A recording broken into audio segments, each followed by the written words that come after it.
This jaunt took us into the Simi Hills in Agoura Hills on the north side, off the north side of the 101 freeway. These trails are administered by the Santa Monica Mountains Conservancy.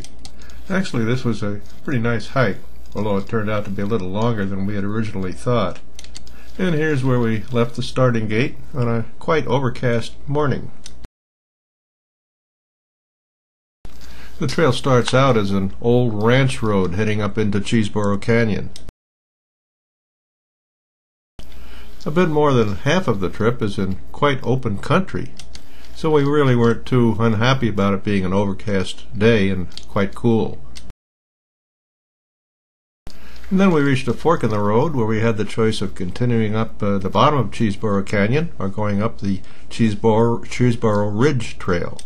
Well, we chose the latter, planning on coming back on the Cheeseboro Canyon Trail. And just as we started along, there in the trail was a little old bunny rabbit. He didn't seem to be very much afraid of us, so we just kind of slowly walked by, while he sort of just looked us over. The trail, or the road, just sort of wandered up and down and among all of these rolling hills and the spring wildflowers. At one point, with all this overcast, we actually did get a little bit of drizzle, but other than that, it was quite dry. As you can see, with all these beautiful rolling hills and the occasional oak trees, it was quite a pleasant walk. Not much in the way of blue skies, but as I said, it certainly helped to keep things cool. It was also nice to have this up and down in the topography rather than all one high, hard climb. And of course, this being springtime, we began to see some color on some of these rolling hills.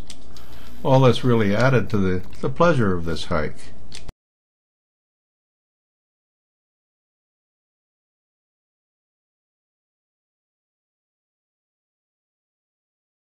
We also began to see some of the Santa Monica Mountains in the background there.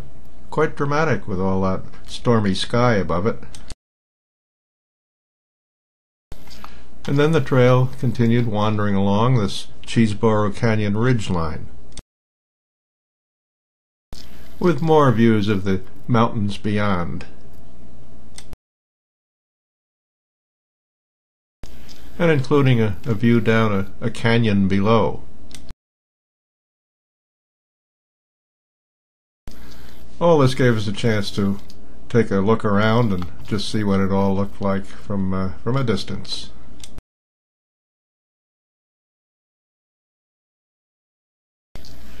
Really all quite beautiful country. And then we continued on up the trail, which seemed to be going and going and going. Turned out we had misread the trail description a little bit and took a longer route than we had anticipated. Came to about 10 or 11 miles, as a matter of fact. And here we got a view looking back at a row of boulders along the edge of the ridge line. Then a couple more shots just looking off in the distance, even to an area with some rooftops showing up. And then we looked down on an area that we hoped was the top end of Cheeseboro Canyon. So down we went, looking for a fork in the road. And there it was, along with a group of bicyclists resting themselves.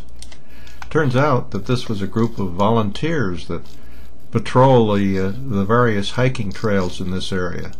It's kind of nice to know that there are people willing to do this. So off we went down the Cheeseboro Canyon Trail.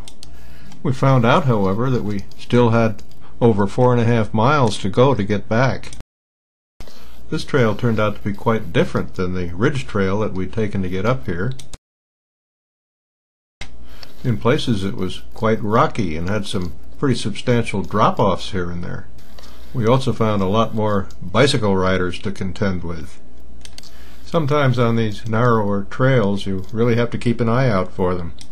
Most of them are responsible riders, but there's always those hot rods to contend with. And then we got a glimpse of this rocky cliff known as the Baleen Wall for some strange reason.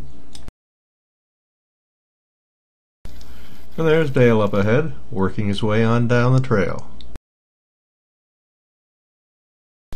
while a bicyclist works his way on up the trail.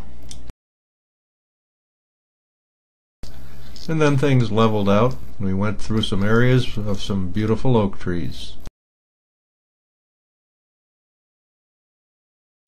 including this majestic one near the bottom end of Cheesboro Canyon. A little bit longer than our usual, but a hike very well worth it.